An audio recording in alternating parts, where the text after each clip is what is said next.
చాదర్ఘాట్ కాల్పుల ఘటనపై దర్యాప్తు కొనసాగుతోంది. ఘటనా స్థలంలో మరోసారి ఆధారాలను క్లూస్ టీం సేకరిస్తుంది. తాజా వివరాలు మా ప్రతినిధి రమేష్ ప్రత్యక్ష ప్రసారం ద్వారా అందిస్తారు. చాదర్ఘట్టు విక్టోరియా గ్రౌండ్లో జరిగిన కాల్పులపైన కూడా పోలీసుల దర్యాప్తు ఇంకా కొనసాగుతుంది. దీంట్లో ఈ ప్రస్తుతం గాయపడిన ఉమర్ అనే నిందితుడైతే ప్రస్తుతం బంజారాహిల్స్లోని ఒక ప్రైవేట్ ఆసుపత్రికి తరలించి ఆయన అయితే చికిత్స అందిస్తున్నారు. మరొక పక్క ఇదే ఘటనలో సౌత్ జోన్ డీసీపీ చేతన్ కుమార్తో పాటు గన్మెన్తో పాటు కూడా వారి ఇద్దరు కూడా మెరుగైన వైద్యం కోసం అయితే సోమాజిగూడ యశోద ఆసుపత్రికి తరలించి ప్రస్తుతం మెరుగైన వైద్యం అయితే అధికారులు అయితే అందిస్తున్నారు. కానీ ఈ ఘటన పైన కూడా ఇప్పటికే పోలీసులు దర్యాప్తు అయితే ముమ్మరించడం జరిగింది. మొదటగా నిన్న జరిగిన ఎక్కడైతే సెల్ ఫోన్ చోరు చేసుకోవడం జరిగిందో ఆ సెల్ ఫోన్ చోరు చేసిన ఘటన నుంచి కూడా పోలీసులు అన్ని కూడా ఆధారాలు కూడా సేకరిస్తున్నారు. ప్రస్తుతం అయితే ప్రస్తుతం ఈ ఘటన జరిగిన సంబంధించి కూడా సుల్తాన్ బజార్ పోలీస్ స్టేషన్ లిమిట్ కాబట్టి దీనికి గాయపడిన డీసీపీ కూడా అంటే ఫిర్యాదు ఇవ్వడంతో ఫిర్యాదు మేరకు కూడా పోలీసులు కేసు నమోదు చేసి ప్రస్తుతం దర్యాప్తు అయితే చేయడం జరుగుతుంది. అయితే నిన్న ఫిర్యాదులో పేర్కొన్న పలు అంశాలు అయితే ఇప్పటికే ఎఫ్ఐఆర్లో కూడా కొన్ని అంశాలను అయితే పేర్కొనడం జరిగింది. అయితే నిన్న బషీర్బాగ్లో ఒక మీటింగ్లో పాల్గొన్న తర్వాత తిరిగి తన కార్యాలయానికి వెళ్తున్న సమయంలో ఈ దొంగ సెల్ ఫోన్ చోరు చేసి తర్వాత పారిపోయేందుకు కూడా ప్రయత్నించారు.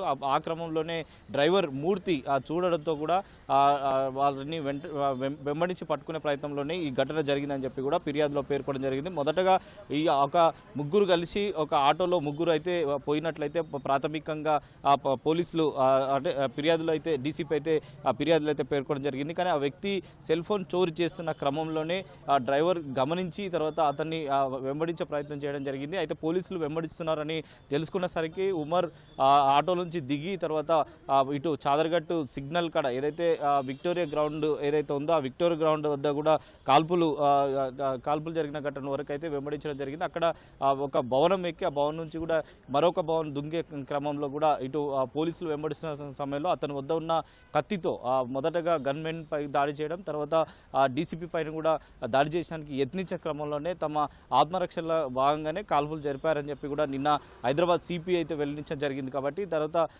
ఈ ఘటన పైన కూడా పోలీసులు అయితే ప్రస్తుతం కేసు నమోదు చేసి దర్యాప్తు అయితే ముమ్మరం చేయడం జరిగింది. ఒకసారి సెక్షన్లు చూసుకున్నట్లయితే బిఎన్ఎస్ 304 తర్వాత 109 తర్వాత 330 సెక్షన్ల కింద అయితే సుల్తాన్ బజార్ పోలీసులు కేసు నమోదు చేసి ప్రస్తుతం అయితే దర్యాప్తు చేస్తున్నారు. ప్రస్తుతం నిందితుడు ఎవరైతే మహమ్మద్ ఉమర్గా ఎవరైతే ఉన్నారో అతను ఆరోగ్య పరిస్థితి కొంచెం విషమంగా ఉందని చెప్పి కూడా తెలుస్తుంది. ప్రస్తుతం అతని ఇప్పటికే అంటే కరుగట్టిన నేరస్తుడిగా అయితే ఆ పోలీసులు అయితే గుర్తించడం జరిగింది. ఇప్పటికే 2 పీడీ యాక్టులు కూడా నమోదు చేయడం జరిగింది.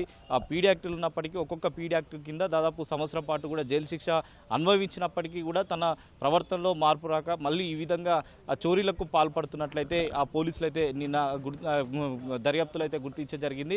ఇప్పటికే అతని ఆరోగ్య పరిస్థితి పైన కూడా పోలీసులు ప్రస్తుతం అయితే ఆరా తీసి తర్వాత ఆరోగ్య పరిస్థితి నిలకట్టిన తర్వాత కూడా అతని పైన కూడా విచారించే అవకాశం ఉంది. కానీ మరొక ముగ్గురు కూడా అంటే మరొక ఇద్దరు కూడా ఈ చోరీకి పాల్పడినట్లయితే పోలీసులు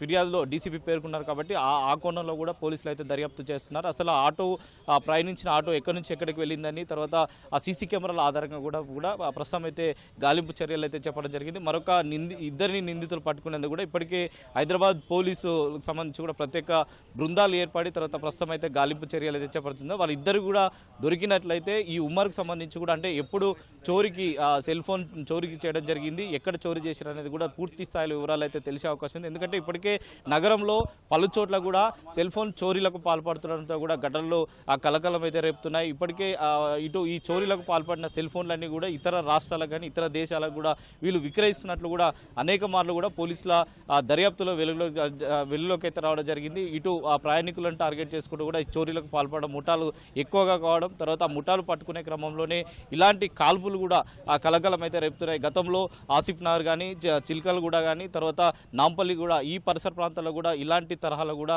చోరీలు చేసిన క్రమంలో కూడా నిందితులు అయితే పోలీసులపై కూడా తిరగబడిన పరిస్థితులు ఉన్నాయి. కాబట్టి ఈ ఘటనలకు సంబంధించి కూడా పూర్తి స్థాయిలో దర్యాప్తు అయితే ప్రస్తుతం అయితే పోలీసు అధికారులు అయితే చేసిన తర్వాత ఈ కేసు సంబంధించి కూడా మరికొన్ని విషయాలు వెలుగులోకి వస్తాయని చెప్పి కూడా పోలీసులు అయితే భావిస్తున్న పరిస్థితి అయితే ఉంది. Vote studio.